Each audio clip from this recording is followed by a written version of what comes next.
All right, today we want to talk to you a little bit about our experience in Washington, D.C. Washington, D.C. was, wow. Wow. A lot of walking. Wow. D.C. was amazing. It was awesome. So many great things, but we totally trashed our kids You expect during to our time at DC. go and see a lot, but there's so much there to see. Holy cow. Everyone told us before we even went that DC is huge and you would have to spend a month there to be able to even see everything. And that's if you're hurrying. And, people told us that, but we didn't really understand that. We're we have tons of time. We're going to spend a couple weeks in DC. We're good. We have tons of time. Yeah. No. So the first thing you have to know is that if you're going to go to DC, prepare to bring your walking legs because you are going to walk a ton. And then you're going to walk a lot more than that. And don't expect to see it all in just a couple of days or a week or 2 weeks. Not even the highlights. You could easily spend a month in DC and probably still not see all that it has to offer with regards to history and museums and just culture and all of those things. In a month, you'd get a taste. So what they said that the Smithsonian Institute consists of 20 museums and galleries. 17 are located in Washington, D.C., and only 11 of them are located in the mall. And we didn't even see all 11 of those in the 2 weeks we were there. So I remember when we were preparing to go to DC and doing some research and talking to people who have been there and that kind of thing, right? And people are oh, you got to go to the mall. And I'm shopping? And they're no, it's not a shopping mall. It's just a bunch of museums all together in one location. So I'm okay. But I had no idea what it actually really was. So apparently there's 11 there at the mall. 11, yep. But we're talking, this is not your typical mall. Each museum is a typical mall, and they're all spread out across about a mile one way and 3/4 of a mile the other direction. I think it's more than a mile from the end of the mall to the other end of the mall. It's massive. It was a long way. And you can look at it from Google Maps, right? And you can look and oh, see, there's all these buildings. There's 6 buildings here, but these buildings are huge. They're huge. The buildings are as big as a city block, I swear. I think they're bigger than that. They're huge. So DC is big. We'll just go with that. DC is enormous. Yep. As far as the mall goes, I would absolutely spend some time there. But it might not be just depends on how much time you have, right? Yes. Let's back up a minute and let's talk about if you have 1 to 2 days and that's all the time you have at DC, you can still experience a ton. Yes. You really, really can. So if you have a short amount of time and you want to hit the dink, dink, dink most important things, the most important things we're going to recommend are, number 1, the Capitol building. Get in and get a tour of the Capitol building. That was fascinating. I didn't even know that existed, but we got in, went through a tour, and it was awesome. They've got statues of different representatives from each state in there. Just the architecture of the building was great.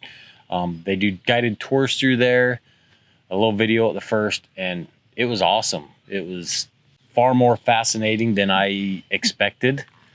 So we got really lucky and we went at a really good time of year when there aren't as many people there. So time of year is going to come into play a lot in what you're doing. We went right after the Cherry Blossom Festival, so late April, but before the field trips and before summer started. The weather's beautiful, temperatures were perfect, but it wasn't as heavily touristed, heavily populated as it is other times of year. I imagine winter is pretty good as far as tourister people go. Tourister people. Touristy. But, you're going to be cold that time of year. So if you're going peak season during the summer, anticipate a lot more standing in line and waiting, and some disappointment about not being able to get in to see certain things. Some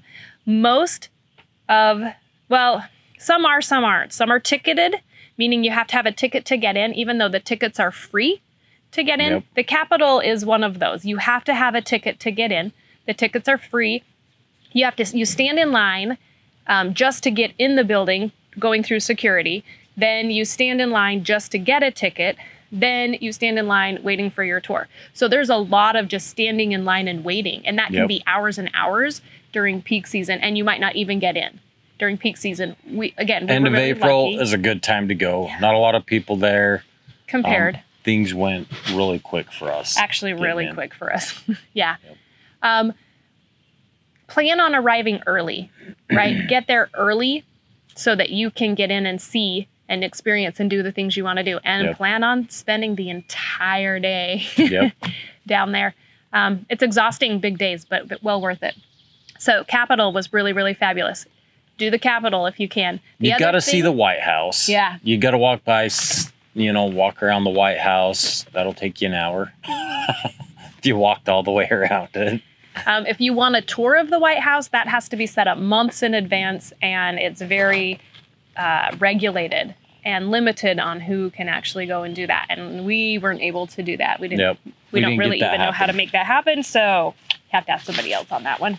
But it was still worth just going and seeing the White House. And it's small compared to the museums the other building. It's just kind of this little white building. It's kind of neat. Yep.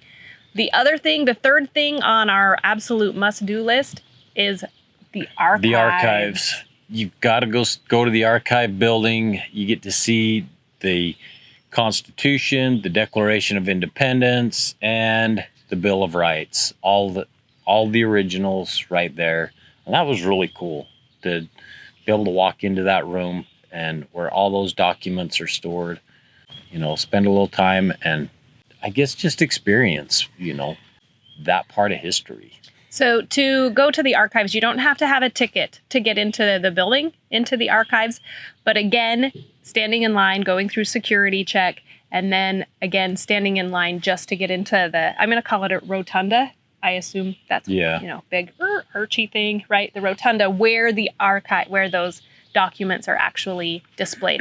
Yep. So lots of standing in line again there. Everywhere you go in DC, every museum, you're going to go through security. So make sure you're not packing a pocket knife.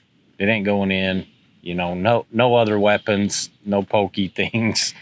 Basically, just be a minimalist. Yeah, be a minimalist. As few things as necessary. If you don't have to pack a backpack, don't pack a backpack. We packed one for the kids with some food, and that was it. Packed as much in there as we could. You will have a bag check at every place you go in. Security check every time. Metal detectors, et cetera, So beware of that. So if you have one day and you could pack in those three things, go see the Capitol, go check out the archives as you're walking the 1.5 miles down to the White House. To the White House, yep. Archives are on the way. And check that out. Go see the White House. And then the other thing I would do, and this can be done after hours as well. A lot of people highly recommend the evening tours even of the monuments. And the monument area is another couple miles worth of walking to just go and see lots of different monuments all around, whether it's displaying various different wars or portions of history. There's Martin Luther King Jr. section, and there's the Lincoln Memorial. There's Washington Memorial. There's the Spider-Man Memorial. Oh wait, no, that's Brenton calls it the Spider-Man Tower, but that's the Washington Memorial. If you have more than 1 or 2 days and you've got some time to actually go see the museums and enjoy those in the mall, there are so many to choose from. And that's all going to depend, on what interests you. Is it, there's natural history museums where you get to see about plants and animals and earth and things. And there's The Ooh. African American. Wait, go back to natural history. Natural history. The kids, their favorite part of the entire Natural History Museum was the Gems and Stones section. It was pretty cool. Hope Diamond is there, and just like so many amazing gems, stones, artifacts. I don't know. Our kids absolutely loved that. Yep. You might not be rock enthusiasts, but we're becoming rock hounds lately. That was the highlight probably for my son. But there's some really cool Highlight of the whole rocks in thing. there. Yeah. Really cool rocks. That was my favorite. So there's also the that is natural history. So the American History Museum. American history. We ran out of time and didn't spend a whole lot of time there. It's actually one I would like to go back to. We only had a couple of hours in that museum, but so much stuff and so many artifacts and different just neat things from our history, and not just revolutionary time history, but like 15 years ago history too. Yep. There were different things even like from the 9/11 attacks, and I mean more recent stuff. It was cool there. Yeah. African American cultural history or something. I can't remember exactly what it's called. That really one neat. was awesome. So the main exhibit, you stand in line, you wait in line, and then they take you down the elevator to the bottom, and then you work your way back up to the levels, back up to the main level. And the floors above, I didn't care for, but I did. Everything down below was really cool. Yeah, definitely hit the main exhibit downstairs. Like, absolutely.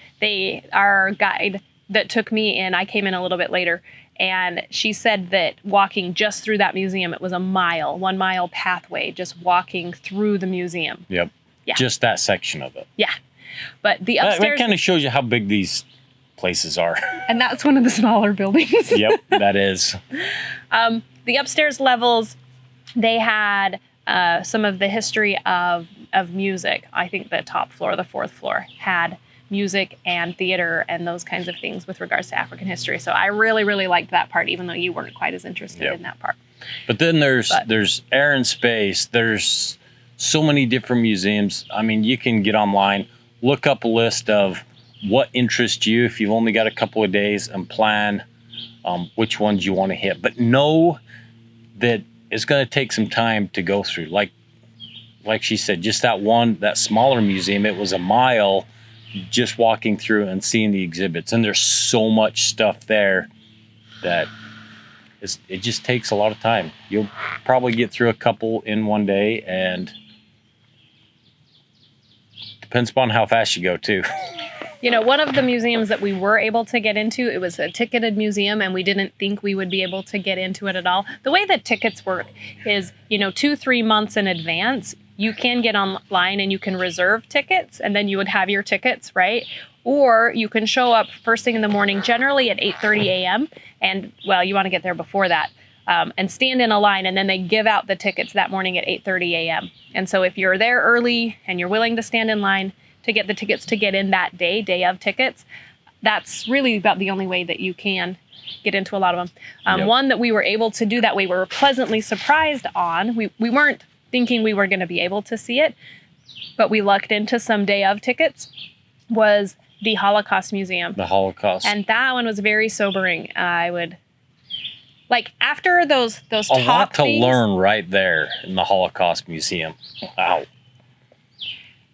After those top things we already talked about, as if you're going to be able to see more than that, that's the first museum I would choose to go to, is the Holocaust one. Yep. There are also a lot of art museums there. So check it out. I mean, just dig into your heart, figure out where your passion is. Those are the museums you're going to want to go experience. Yep. Alrighty. How do you get there? There's lots of...